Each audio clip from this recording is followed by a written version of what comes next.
Tombstone, Arizona. Good luck. Up next on today's Wild West, we'll walk the streets of that legendary Old West town, ride the desert trails of Doc Holliday, Wyatt Earp, and Geronimo at Tombstone Monument Ranch. Plus, Say hello to my shotgun! a tour of the Tucson Movie Studio, where John Wayne and other stars made so many of their classic Western movies. Today's Wild West, up next. The Wild West. It's still out there. We'll show you how to find it. This is today's Wild West.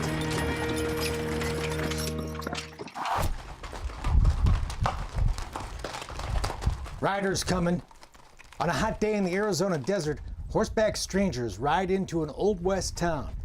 They tie up their mounts. Then spurs jingle as boots clomp on the wooden sidewalk as the strangers head for the saloon. Push through the swinging doors. How about a cold round, you guys? Pull up a seat at the big bar and order up a cold one. Looks like a scene out of the 1800s, or maybe some Western movie. But this is real life in the 21st century. Just another fun day at Tombstone Monument Ranch. The only bar in the middle of the desert for miles. This most unique member of the Dude Ranchers Association is laid out to look just like a town out of the Old West. But behind the doors of what appears to be the mining office, Miss Kitty's bordello, or Doc Holliday's dentist chair, are state-of-the-art rooms, decorated in an 1880s flair. We live in the newspaper. Jürgen von Wolf and his wife Karen were here from Germany on a springtime visit to the ranch, their 7th in just 5 years, with plans for 2 more trips by the end of the year. It's the people, it's the scenery, it's the surroundings, it's the horses, it's the personnel. A lot of people ask us, isn't it boring coming over to the same place? And I say, no, because we like horseback riding. We like the area, we like to go out, and that's it, we love it. The couple have been to a dozen Dude Ranches over the years, but this place is like no other. Coming out here is something for my wife and me to come back home. The horseback riding is what keeps them coming back on trails that explore some 30,000 acres of pristine Arizona desert. Whether it's a gentle walking ride, or my favorite, those fast lopes offered for experienced riders, most every horseback trek begins with a ride down Main Street, past the authentic-looking buildings and the family-friendly Trapman Saloon. The Old West ambiance is really cool. The ranch is built on the site of the historic Trapman Ranch, which once included the stagecoach stop where history tells us Doc Holliday boarded the stage when he left Tombstone for good. So anyway, there's a lot of history right here around this ranch. When you're walking around, you'll feel it. And it's just like walking the streets of Tombstone. That famous town is just 2 miles away. We'll take you for a visit in just a bit. But even closer stands the namesake of Tombstone Monument Ranch, the 25-foot tall stone monument to Tombstone founder Ed Schieffelin. The Apaches ruled this country when the prospector came here looking for gold. Friends warned all he'd find in the desert would be his own tombstone. And he came close one day when he hid out from an Apache war party in some rocks where that monument now stands, which you can visit on a trail ride. But when Schieffelin discovered the silver strike that made him rich, he had the last laugh, naming his new town Tombstone, which would prove to be a fitting name. Here lies George Johnson, hanged by mistake, 1882. He was right, we was wrong, but we strung him up, and now he's gone. The historic Boot Hill Cemetery on the edge of Tombstone, a must-see, gives an indication of the often violent endings of the short lives of those who lived the Wild West. Boot Hill's most famous graves are those of the 3 men on the losing side of the gunfight at the OK Corral, that most legendary of all Old West showdowns, where members of the Clanton gang shot it out with Wyatt Earp, his brothers Virgil and Morgan, and the deadly dentist known as Doc Holliday. But not everybody thinks the Earps were the good guys. If they'd have came back to Tombstone, they would have been tried, convicted, and hung for murder. Because a lot of those cowboys were innocent, and the Earps just killed them anyway. Arizona Bill shared his views on Tombstone's past during the fascinating history tour he hosts for Tombstone Monument Ranch. Bill takes you to the old courtroom where killers were sentenced and the gallows outside, where that grim sentence was carried out in the courtyard. The courthouse itself is filled with authentic memorabilia and displays telling the story of Wyatt Earp, Ed Shefflin, and other residents of this wide-open town. There was 180 licensed saloons in the 1800s here in Tombstone. 3,500 licensed prostitutes. Lady of Sport. We met a lady of sport, a reenactor of course, outside the very authentic Birdcage Theater, where you can see Doc Holliday's Faro table, the horse-drawn hearse kept busy on trips to Boot Hill, and whose walls and ceiling are punctured with hundreds of bullet holes. Known as the town Too Tough to Die, all of Tombstone looks much like it did when Wyatt and Doc walked the wooden sidewalks here. Even visiting members of the U.S. Army admire the grit it must have taken to survive here back in the day. Pretty impressive. Just the history of it. As we were driving out, we were just wondering back, in those days of the cowboys, of how they crossed the lands through here, is the way it is laid out. It's just amazing. Yeah. How would you navigate from point A to point B? They didn't have Siri or a GPS back then. We met those soldiers outside the Gunfighter Hall of Fame, where you can see the weapons owned by Doc Holliday, Dalton Gang, and other Western legends.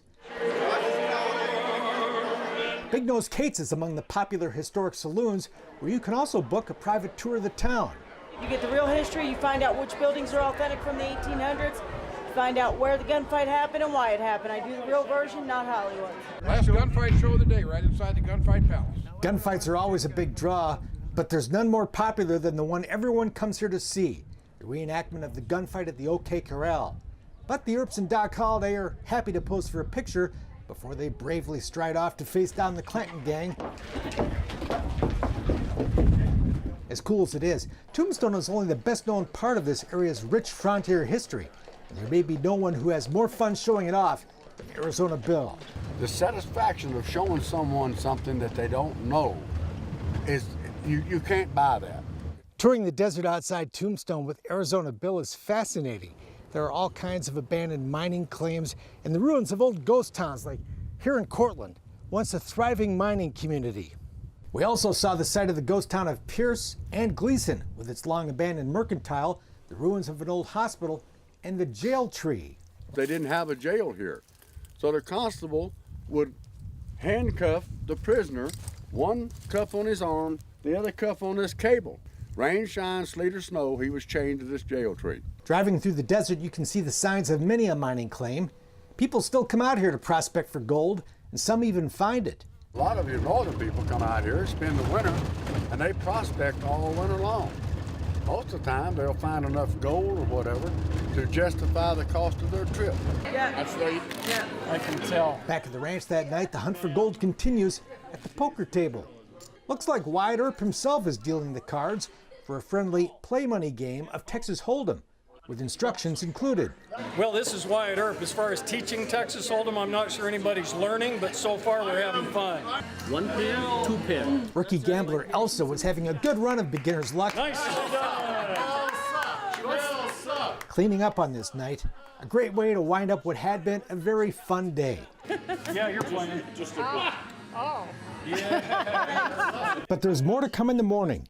It's a place where a lot of history has happened here, good and bad. As we explore the Apache history of this country on a trip to Geronimo's Cochise Stronghold. We'll be right back. Sunrise at Tombstone Monument Ranch. Horses quietly come to life in the corral as the warm rays of the sun light up the old frontier-style buildings and the historic monument in the desert. Soothing moments. One of the things I just love about Tombstone Monument Ranch is the peace and quiet.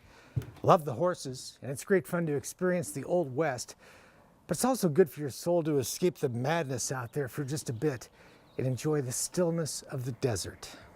Quiet mornings are also a great time to visit the horses.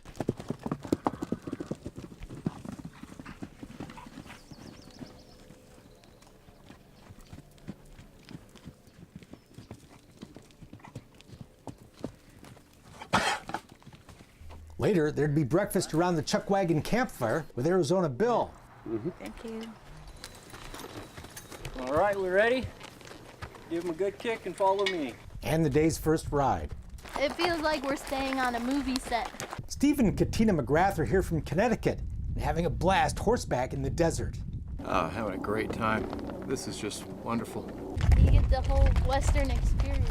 We just love it. We saw all kinds of people having fun here on horses, ranging from young children How you doing? to a new friend who was still riding at the age of 94. Hope you do have 100 before. The ranch has no weight limit for riders, which is why Wrangler Regina was getting new arrival Bravo ready for some of the ranch's bigger clientele. Yes, that's a large critter, isn't he? Hey, he is. But he's very gentle.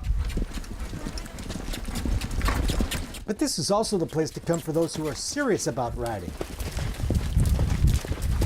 Fast rides are offered here for those who can pass the fast ride test, and the ranch offers lessons for newcomers who want to join that fun. It is cool to lope through the desert on the same trails where Wyatt, Doc, and the Apaches once rode. There's all kinds of terrain and lots to see, like an old abandoned railroad trestle, not far from the mystical petroglyphs left behind by the ancient peoples who once lived in this country. It's a place where a lot of history has happened here, good and bad. The ranch can connect you with a Yaqui Indian known as Charlie One Horse, who offers a tour of the rich Native American history of this land, focusing on the rugged area known as Cochise Stronghold. What happened on Signal Hill there? That's where Cochise rode his horse up and put a pole with a white flag on it when he made peace with the whites. Even today, it takes some effort to get to this place, where the Apache chief Cochise and his followers held off the invading Mexicans, Anglos, and U.S. soldiers for years. So we're going to walk in here. Geronimo was here as well. That's where he used to sleep, in there. He had a vision that he would never get killed by a bullet. You know, that a bullet would never kill him. And it was true. This is where peace talks were conducted in hopes of ending the bitter fighting that claimed so many lives on both sides. Different generals would come, and they wanted Cochise and his tribe to leave this area. And Cochise stood firm with the fact that he wanted to be here. This is his land. This is his homeland. This is where he wanted to be, and his people, with his people. The Cochise stronghold gave the Apaches the ability to see their enemies coming from miles away, even days. It's pretty cool today to be able to walk around where Cochise and Geronimo once stood, not to mention the amazing views. This area was sacred ground to Native peoples long before anyone ever heard of the United States. Inside rock shelters where the Apaches sought refuge from harsh weather, there are more petroglyphs that may be thousands of years old. Mysterious symbols of snakes, lightning, ant people, and a supernova that flashed in the sky here 1,500 years ago. One of the talks that we had with elders was some believed it was a supernova, other people believe it was like a UFO. We believe we're children of the stars, and that we come from the stars and we will go back to the stars. Charlie also showed us the grinding stones where Native people prepared their foods and gave us a taste of what they ate. His lunchtime snacks included corn nuts, the root of the yucca plant, which natives pronounce as yucca, and even prickly pear. Prickly pear, you taste it? It's very good.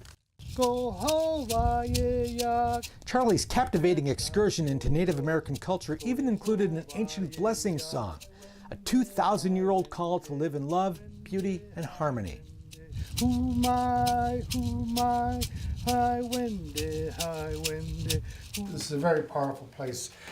There's people that come, and these Apaches tell us one time that people hear flute playing, somebody playing a flute. They look around, they don't see anybody. The Apaches call them the invisible people. They're the caretakers of this area. There's just so much more than just what you see. It runs really deep. Later that day, we'd be back at the ranch and back in the saddle. Or maybe at the archery range, getting a lesson on the bow and arrow. Aha, look at that. I'm getting close to the target. Actually, this is very fun. I'm glad I did this. And even after the sun goes down, there was still more fun in store at the saloon. And the table's good, place your bets. Where a good-natured pistol-packing dealer named Grumpy was presiding over a fake money, kid-friendly game, a Pharaoh. Kennedy, we win. Good job. Okay. Quite a place, this Tombstone Monument Ranch. A place really like no other. A historic retreat that features the best of the modern world, a soothing break from all of its hassles, some truly unique opportunities to step back into the past. And perhaps best of all kinds of great horseback riding for people of every ability level. No wonder people like our German friends come back time and again. I think I'll have to join them. Coming up, we'll visit the Tucson studio where John Wayne Westerns were filmed. Oh my God, that's what you're doing! But first, saving a historic Western racetrack from the wrecking ball. It's a quiet Wednesday morning at Tucson's historic Rillito Park racetrack. The stands that were packed over the weekend with thousands of cheering fans are empty. Just a handful of jockeys and trainers are at work, exercising horses on the track. It's a beautiful sight, especially to Rillito General Manager Mike Weiss. My favorite time is right now. I come out every morning. We don't have a lot of action this early for myself, but I come out every morning and stand right here and watch the horses just go around. But this picturesque track would be history, if not for a group of determined Tucson businessmen who saved the birthplace of American quarter horse racing from the wrecking ball. Well, it was a historical jewel that had just been neglected, and so a bunch of us got together and started a foundation and raised funds and monies to restore it. First opened in 1943, Rillito Park was built by J. Rukin Jelks. Jelks had left his family's Arkansas farm to seek relief in the dry desert from tuberculosis, which also afflicted a friend by the name of Melvin Haskell. You know, on the weekends, the only fun was to have one cowboy run his quarter horse against another cowboy's quarter horse. And the horses lacked what's called last, and they just couldn't get that last distance to the quarter mile. So they had the smart idea of importing thoroughbred studs from Kentucky and started crossbreeding the thoroughbred stallions with the quarter horse dams. And within 3 years, every world champion quarter horse came from Tucson. Famous horses, Pig and String, Hard Twist. I mean, it's a litany of the history of Hall of Fame horses for the American Quarter Horse Association. The horses were so fast, the track pioneered the photo finish, still in use today. The American Quarter Horse Association recognized the historic significance of Rillito when it dedicated a historical marker at the track back in 1996. But over the years, Rillito deteriorated to the point where there were serious proposals to demolish the aging facility and replace it with soccer fields. That's when Jay and his partners stepped in. The real reason that I got involved was because of a former life. I was a preservationist architect and got involved with it that way. Through our families, we've been involved in thoroughbred racing for a long time, so it just had all of the particulars, the location of the track, and so it was something that was not being stewarded properly. Wells' enthusiasm for saving the track was contagious. White Stallion Dude Ranch owner Russell True was among the Tucson business leaders who signed on to help. Well, I wanted to get involved because I believed in the vision.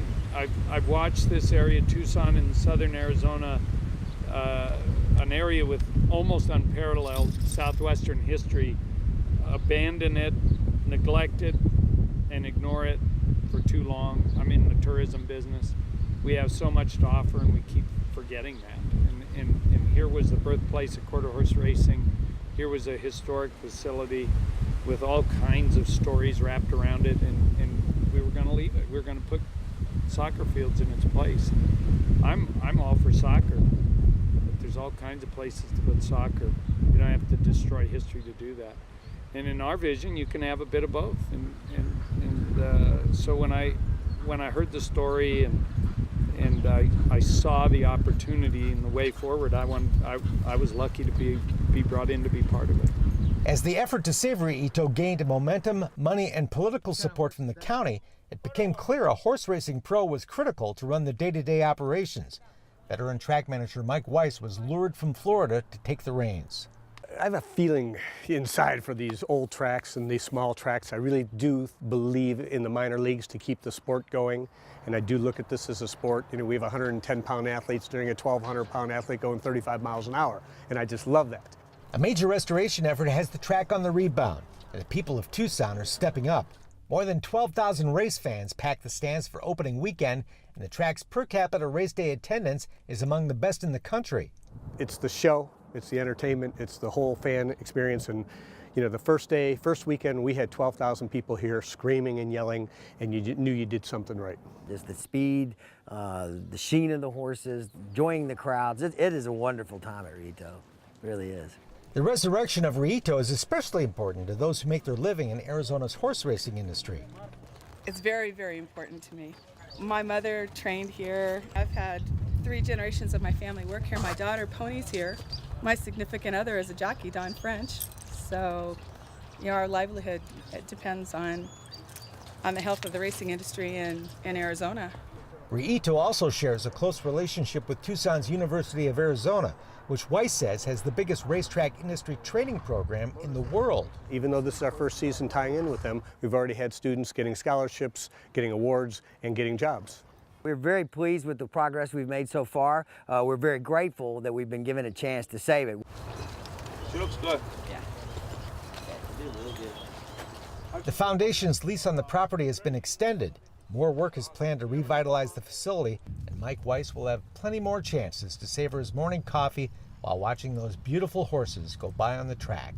Stuff that we had to do to get it started is behind us, and just a lot of dreams to move forward because I see a great future here. I see a diamond in the rough. Next stop on today's Wild West, Old Tucson, where many a favorite Western was filmed. It's so fun and amazing. They have gunfight shows, but no one gets hurt. Welcome to Old Tucson. It's magical. I'm 11 years old mentally. What do you think? You walk through here. Tucson, Arizona's movie studio and theme park that's been putting the Old West on the silver screen since 1939, when William Holden and Jean Arthur came here to film the movie Arizona. Members of the local Papago Indian tribe helped to make more than 350,000 adobe bricks used to recreate the Tucson of the 1860s, with more than 50 buildings, many of which still stand today. In the years that followed, Old Tucson became one of Hollywood's top Western locations, and today you can stand right where the stars did when they made those classic films. John Wayne got shot in the leg. He came across the bridge. He was standing right here. John Wayne, Jimmy Stewart, Paul Newman, Clint Eastwood, just a few of the stars who've worked here. Anyone here remember who played the Indian chief in that movie? And the tour guides are as thrilled as anyone else to walk in their footsteps. 69, early 70, John Wayne made his final film for Old Tucson, Rio Lobo. Another gunfight, and it happened once again right behind that building. I have a passion for Western movies, you know, and all the characters that worked out here, all the famous people. I never dreamed I'd get to walk up and down the same streets that Randolph Scott and Audie Murphy did, you know, so it's a lot of fun. We're gonna head over this way, folks. More than 300 movies and TV shows have been shot here. The last scene in Tombstone, Kurt Russell and Dana Delaney danced in the snow at night. They shot that scene right over here. It was 92 degrees, and they were dancing on plastic snow when they shot that scene. Old Tucson was home base for the High Chaparral TV show of the 1960s. That's the main ranch house used in the show. And towering above it is Golden Gate Peak. That is very recognizable. You'll see it in over 350 productions. One more movie I'll mention is a movie called Cannonball Run 2. If you remember this movie, at the end they're at a hotel having a big fight. Look real close, folks. You're looking right at Golden Gate Mountain in the background. All they did was cover up the mission, made it look like a hotel. And the studio's train, the Reno, is a real locomotive from 1872. Its passengers once included Presidents Ulysses S. Grant and Teddy Roosevelt. What's known as the most photographed locomotive in American history has starred in about 100 movies and TV shows. It's been in movies like The Life and Times of Judge Roy Bean, The Gambler, Posse, Tombstone, Joe Kidd. Right there is where Kurt Russell got off the train station in the great movie Tombstone, and right out here is where he killed Frank Stillwell. Back in the 30s and 40s, it said the Today you can take an excursion train on a loop around the Old Tucson property. On the street, there's lots of entertainment. I'm one of the actors out here, so we do about 5 different shows every day. I want to talk about saloons of the Old West. And you can actually learn about the real Old West during your visit, like this fun history lesson on that frontier institution, the saloon. I gotta tell you, there was an outlaw, a guy named Bob Younger, hung around with a kid named Jesse James. And he said, we're rough men with rough ways. And you couple that with alcohol and firearms, and I'll tell you what, there was usually a little bit of excitement in saloons. Cass! Get back here! Check Norris! Come on! Thank you! And the grand finale is the lighthearted but very impressive stunt show the studio puts on, with all the action you'd expect to see in any first-rate Western. Oh my go! That's what you're doing! Hey!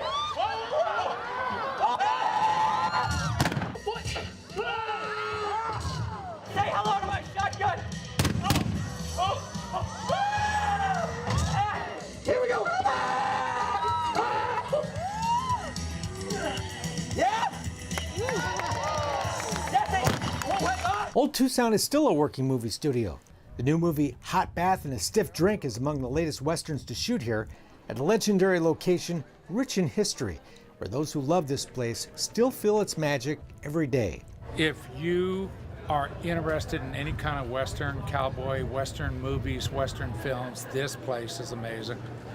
I'll tell you what, come some morning before we open up, get a guest pass, stand on the Palace with a cup of coffee and look down the street when nobody's here. You'll get the idea how cool this place is. That's it for now. We're back next time with more cool stuff from today's Wild West. I'm Mark Bedore. We'll see you down the trail. For more information on the people and places featured in today's Wild West, or to order show DVDs and books, visit todayswildwest.com.